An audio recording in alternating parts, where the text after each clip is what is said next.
Just how you expanded from the street art to a businesswoman. You know what, I think a lot about that, and it trips me out because I've never gone to college. I don't know anything about art. I don't know anything about product development, building a company, investments. I don't know anything about that. Ya estamos de vuelta en Get It Girl y en muy buena compañía. Let me tell you, we are with a badass Latina who can prove to you that you can get whatever you want in life if you stop coming up with excuses. Please welcome the one and only Sand One. I love it. Thank you. Your energy, I love. I know, and your art, you just came in with color and passion. Yes, you have redecorated our sets with all of your artwork. I love it. I mean, you invited me, so I had to feel like I was at home, you know, Right? so. Oh, always at home here on Get It Girl. Now, your story is so amazing. You came from humble beginnings. East LA. Hey, Selling tacos with my mom in the streets of East LA. Oh my God. And now you're this entrepreneur and icon, especially here in Los Angeles. Yeah. So tell us about that journey. It all started in the 90s when my mother migrated to America for a 15th birthday party of her cousin. Okay. So she goes to Echo Park, 15th birthday, just for maybe like a week. She stays for another week. Then my uncle's like, hey, why don't you come work at the lunch truck that we own? She goes, works at the lunch truck. Y le gustó. She's like, I'm making money. But my mother was supposed to be a social worker. She wasn't supposed to be a taco lady, single mom of 3 kids. And then magically, San Juan's mother. Yes, magically. She was supposed to be a social worker in Mexico City with a husband and, you know, just a life. And then she comes over here and life changes. So now it's the 90s, and next thing you know, she becomes a single mom. She falls in love with a trucker, a Guatemalan trucker that I've never met, which happens to be my sperm donor. But I've never met him, so I just know I'm Guatemalan, but I don't really know what it is to be Guatemalan. Yeah. But I know that's what he was. But he was a trailer driver, a truck driver, right? It's crazy because I drive big cars and trucks and I love hitting the road. So I'm like, maybe I'm like my father that I've never met. So maybe he was like a hustler like me, but then my mom's a hustler. So she meets this man, se enamora, falls in love, and then he's gone. Oh, So now all of a sudden, a life that she never expected, dude. Now she's a single mom in the 90s in LA when it's super gangster. Like, I remember growing up in East LA, walking through Whittier Boulevard with my mom and her being like, agáchate. And I'll be like, oh my God. Oh my Why are these people shooting at everybody? So my mom raised me in the whole like gang culture without even knowing what she got into it. So she's like a little Mexican lady that doesn't speak English, works in a lunch truck now, and now she has a daughter, and now her whole life flipped. And my art was always what would make me happy. Like all my little neighbors will be playing with my Barbies because I had a lot of Barbies, but my Barbies were my models. Aww. So I'll be drawing my dolls, and that was always what I was interested in. And even though, like, in the Latino culture, art is not really a form of success. But my mom always fed my interest. She would buy me easels. She would buy me colors, crayons, watercolors, like Crayola watercolors. Yes, They're I so remember cheap. those. It doesn't even come out the color. I remember I was like, this is not. There's like, gotta Mom, be. this ain't it. There's gotta be something better, Mom. But now I know about art stores where you go buy your art supplies and they have high-end like art stuff, right? But she was always feeding my interest in my art, even though she didn't understand. Like, my daughter wants to be a painter. I don't really know how to guide that, but I'm gonna give her what she's asking for in order to fulfill her needs of being an artist, you know? So like, we'll sell tacos. She'll work in the lunch truck, 3 a.m. to 5 p.m. She made $3.50 a week for a very long time. Wow. That means you're getting paid about $5 to $4 an hour if you do that. Yeah. But when you're an immigrant mother with 3 children, Yeah, you you're can't willing to speak do up. whatever. You can't demand your worth because you're already feeling down. You already feel worthless because you're on your own. You know, so she never said anything, but I was just quietly watching, like, I want to punch her. I want to punch her boss. I want to kill my stepdad. Like, I was just very psycho in my head. Like, I cannot wait to start talking. I can't wait for the day that I have power, that I can finally speak. And it's crazy because my art has given me that. It gave you the voice. My art gave me my voice. It gave me my confidence. Like, I could be wearing this outfit and my hair, this little wig that I have on. Oh, girl, I didn't even know it was a wig. That's why I didn't take that hat off, so you don't see the little piquito up here. Fabulous. That is fabulous. My art gives me so much power.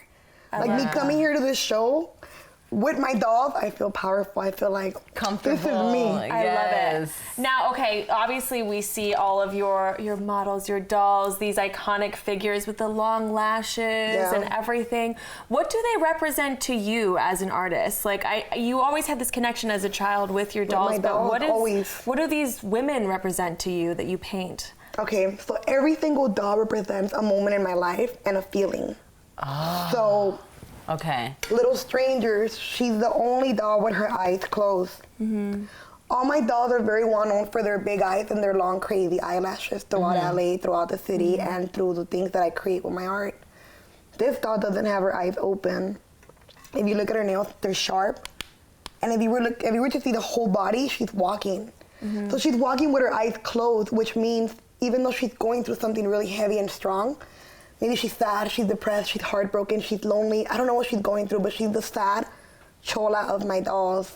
So she represents sadness. I don't know exactly what she's feeling, what kind of sadness, you know, like I said, depression, heartbreak, but she's going through something very deep where she doesn't want to see anything. She doesn't want to see it. She doesn't want to talk to you. She doesn't want to look at you in the eyes, but she's still moving. That represents, you can be sad. Maybe you don't want to come here today. Maybe you wanted to stay home and cry because you're going through something. It doesn't matter. The cameras are on. You have to start going. You have to keep rolling. The cameras are rolling. You have to keep going. The world doesn't stop because you're sad. It keeps moving. So either you keep up or you get left behind. That is so Somebody's beautiful. going to take your position. It's not going to be you here. It's going to be somebody else if you let your emotions get to you. Yes. So she represents being sad. So this is depression, sadness, loneliness. If you look at this doll here, it represents putting up a wall. You see her hand? She's like that, So she has a wall, she has a pared, and she doesn't want to deal with it no more. Like, she has so many walls of all the times that she's been broken and beat down, so she's just like, Oh my God, so my dolls are like therapy. They're like therapy. They do. You connect with the person. I could see that, absolutely. Okay, so it's time to get a bit more personal, and what better way to do that than with our famous game, Have You Ever? But before we start the games, we need to talk more to you. There's more questions we have. Okay. I know just how you expanded from the street art to a businesswoman. You know what, I think a lot about that, and it trips me out because I've never gone to college. I don't know anything about art. I don't know anything about product development, building a company, investments. I don't know anything about that. I just know that I grew up in the street selling food with my mom, and that made me a hustler. And when she used to go deliver food to downtown LA, I would have to get off the lunch truck and open the door of the factories and be like, La lonchera! And then I'll run back to the truck, dude, and I'll be like, oh my God, my voice is so ugly. You know, typical shy girl, because I was so shy. So you learned your business savvy from your mom. From my mom, a lot and of working with immigrants, her. though. A lot of immigrants that came here. My parents also came from Mexico, and they also had to start a business because you weren't getting jobs at that time. And I've never been a victim. Like, oh, I don't have a father. My life is so sad, and my mother was an immigrant. And no. What I don't have, I'm gonna get. I don't have a dad, I'm gonna be my own daddy. We don't have money, I'm gonna go get the money.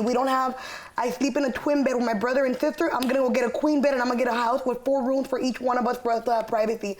So life gave me a mom, a single mom, a brother and a sister, and no money. Okay, how am I gonna flip this with my art? What do I gotta do? I'm gonna go make a shirt. And no it's crazy. excuses, just no excuses. Because nobody was buying my shirts. 2009 was the first shirt that I ever made. It would take weeks to sell a shirt. Now I drop a jacket, I drop some leggings, gone. I own 2 art galleries now, and my mom still sells food outside of the art galleries. And it's dope. I've never been embarrassed. We'll be on the street selling food, and I'll be like, oh my God, here comes my high school classmate. And I'll be like, Sam, put a front, put a shield. Hey, what's that? What do you want to buy? We got tacos today, quesadillas, gorditas. I'll be like, don't be shy. Don't be shy. You're broke. You cannot be shy. You're poor. You have no money. Smile. And just run it. You pick one, hand it to one of us, and we'll read it for you. Let's see. I don't pick one, I'll just take the whole load. Okay, read it. Let's read it. Gia. All right, so which was your worst breakup and why? He was like tall, he was my security guard when I'll go paint. And it was okay when I was thinking of being an artist. But when I really got into it, that's when it wasn't okay no more. Right? Now that San Juan was in the streets making noise, it's like, oh, you gotta tone it down. Nope. And he was like, since when did you become so ambitious? Oh no. Yeah, some guys really hate ambition. So you're gonna leave me? Something. Yeah. It's true. And you think you're gonna make it? And I was like, oh, no, I'm really leaving you.